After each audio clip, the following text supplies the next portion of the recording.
हे दोस्तों, आज हम पढ़ने वाले हैं क्लास 9 का जो आपका इंग्लिश का एग्जाम होने वाला है। फाइनल एग्जाम क्लास 9 का, उसके लिए लेके आया हूँ ऐसे क्वेश्चन जो आपके एग्जाम्स के लिए वेरी इंपॉर्टेंट है। चलिए शुरू करते हैं सबसे पहले वाले क्वेश्चन से। आपको एग्जाम में कैसे लिखना होता है वो आपको समझाने वाला हूँ। सबसे पहले वाले क्वेश्चन चलते हैं। क्वेश्चन आपसे पहले क्या बोलता है वो देखो। बोला है, how did Abdul Kalam father react. Abdul Kalam ji के जो फादर थे उन्होंने किस प्रकार से रिएक्ट किया when he sought permission to leave Rameswaram.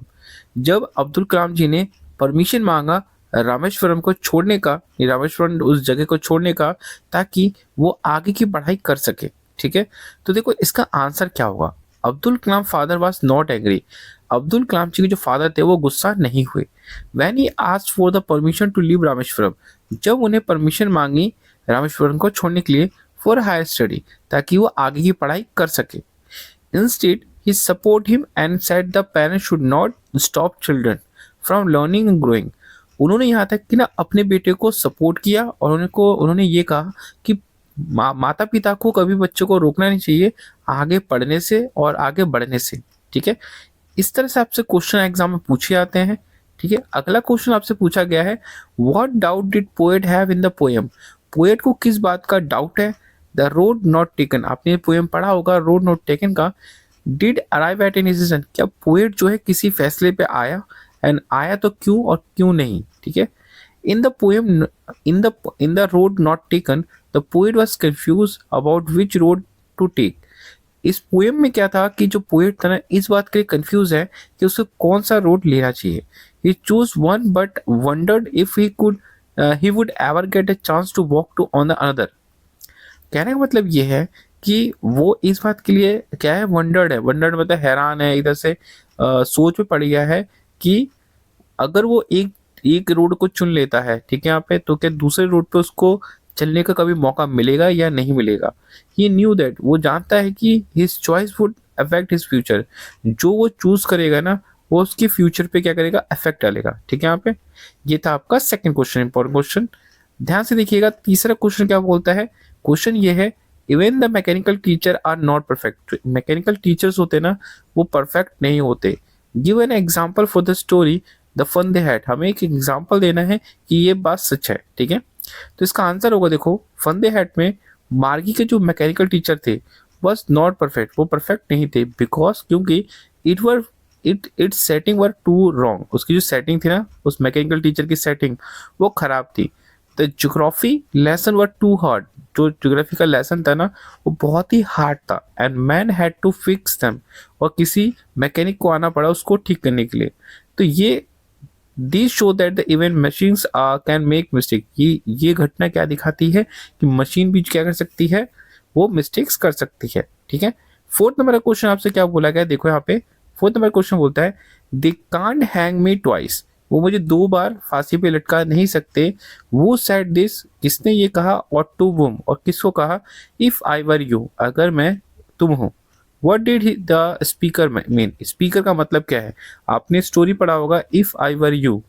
ठीक है, इसमें ये जो सेंटेंस था कौन सा, दे कांट हैंग मी ट्वाइस, ये मुझे दो बार फांसी पे लटका नहीं सकती, किसने कहा, किसको कहा। इसका आंसर होगा कि द इंट्रूडर, इंट्रूडर मतलब होता है घुसपैठिया। They can't hang me, intruder ने कहा कि they can't hang me twice, वो मुझे दो बार फांसी पे चढ़ा नहीं सकते। इंट्रूडर ने जैरेड से कहा, किससे कहा, जैरेड। इंट्रूडर एक घुसपैठिया था जो जैरेड के घर के अंदर घुस गया था। ठीक है, इस किस चैप्टर में, इफ आई वर यू में। ठीक है, इसका मतलब he mean that he had already killed someone. Intruder का कहना ये था कि उसने पहले ही किसी को मार दिया है।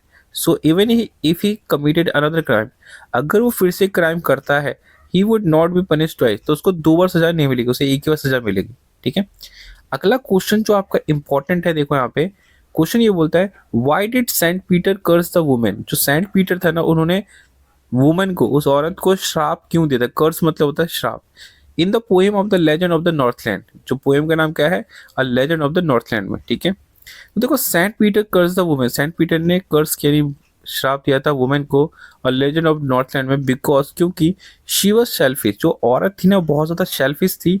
She did not give him even a small piece of cake, उस औरत ने ना उसे एक टुकड़ा भी नहीं दिया था, मतलब पीस का टुकड़ा भी नहीं दिया था केक का, ठीक है।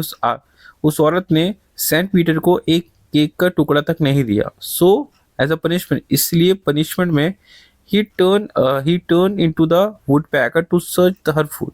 इसलिए सेंट पीटर ने उस औरत को किस में बदल दिया, एक वुड पैकर बदल दिया जो अपना खाना ढूंढ के खाती है, ठीक है। अगला आपका क्वेश्चन क्या है, क्वेश्चन ये है, ध्यान से देखिएगा कि what did Mahendra see on a full moon night and how did he react. Mahendra ने क्या देखा था फुल मून नाइट में और कैसे उसने रिएक्ट किया, ठीक है यहाँ पे। तो इसका आंसर है on a full moon night में महेंद्र सॉ डार्क घोस्ट। उसने महेंद्र ने क्या देखा, एक भूत, मतलब डार्क एक भूत देखा, एक काला भूत देखा। फिगर आउट हिज विंडो, मतलब अपनी खिड़की के बाहर देखा। ही वॉज वेरी स्केर्ड, वो बहुत डर गया। And covered himself with the blanket, और खुद को किससे ढक लिया, ब्लैंकेट से ढक लिया। दो ही always said that ghost did not exist. Mahendra हमेशा ये कहता था कि भूत होते नहीं है। दिस एक्सपीरियंस, ये जो पूरा एक्सपीरियंस था, मेड हिम फ्राइटेड, इससे वो बहुत ज़्यादा डर गया। That he decide to leave the place, और उसने लास्ट में फैसले किया वो उस जगह को छोड़ देगा, ठीक है। अगला क्वेश्चन ये बोलता है, देखो क्वेश्चन ये बोला गया है कि Sue made several effort to keep Johnsy cheerful. Sue ने बहुत सारी कोशिश की ताकि जॉन्सी को खुश रख सके। What did he she do, उसने क्या क्या किया हमें ये बताना। देखो, शी ट्राई मैनी थिंग, शू ने बहुत सारी चीजें किया। जैसे Johnsy happy, she talk to her cheerfully, उसने उससे शू ने जॉन्सी से बात किया, बहुत खुशी खुशी से बात किया। बहुत हर फेवरेट फूड, उसका पसंदीदा खाना लेके आई। And painted to make her feel better, उसके सामने पेंटिंग किया ताकि उसको अच्छा लगे। She also told Johnsy that she would get a well soon, यहाँ तक कि शू ने उसको बोला कि तुम जल्दी ही ठीक हो जाओगी। Most importantly she asked Behrman to paint a leaf to give a Johnsy hope. यहाँ तक कि शू ने ना बहरम से बोला कि वो एक पेंटिंग करे, एक लीफ की पेंटिंग करे, पत्ते की पेंटिंग करे, ताकि जॉन्सी को एक होप आए कि वो जीवित रह सकती है, ठीक है, यहाँ पे वो जी सकती है। इसके बाद आपका एक क्वेश्चन है, क्वेश्चन ये बोलता है why did a mother rush back to the house again, a story a house is not a home. आपने house is not a home पढ़ा होगा, जिसमें मदर जो होती है वो वापस घर में जाती है, जिसमें आग लगी होती है, वो वापस जाती है। तो वो क्यों जाती है, क्वेश्चन पूछा गया। And what emotion would she be going through at the time, at the point, उस समय वो किस तरह की इमोशन से गुजर रही थी मदर, ये बताना है। तो इस house is not a home में the mother rush back into the burning house to save important belongings. जो मदर थी वो भाग के जाती है घर में वापस, क्योंकि वो बचाना चाहती थी अपने जो इंपॉर्टेंट बिलोंगिंग्स थे, जो इंपॉर्टेंट सामान थे ना उनके, उनको बचाना चाहती थी। Specially a picture of father, father की पिक्चर बचाना चाहती थी। एट द मोमेंट, उस समय she was feeling deep, she was feeling deep love and sadness. वो बहुत ही लव और सैडनेस फील कर रही थी। At the house held many memory for her husband, क्योंकि उसमें उसके हस्बैंड की बहुत सारी क्या थी, पुरानी यादें थी।